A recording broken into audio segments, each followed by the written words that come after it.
Bakit pag magagalit ang tao, hindi mag-iimikan at sobra nyo ng kinaiinisan ng isa't isa?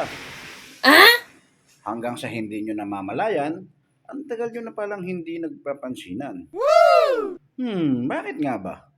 Dahil ba sa sama ng loob o maling nagawa? O dahil sa mataas na pride? Sa sobrang taas ng pride, nagpapakiramdaman kayo kung sino ang unang hihingi ng tawad. Paano kung pareho kayong ma-pride? Eh di habang buhay na kayong walang pansinan at mag-iinisan. Di ba? Alam nyo ba ang kasabihang, it's better to lose your pride because of your love than to lose your love because of your pride. Hindi naman masama kung itapon mo muna ang pride mo para sa taong mahalaga sa'yo kaysa naman itapon mo yung pinagsamahan nyo nang dahil lang sa pride mo.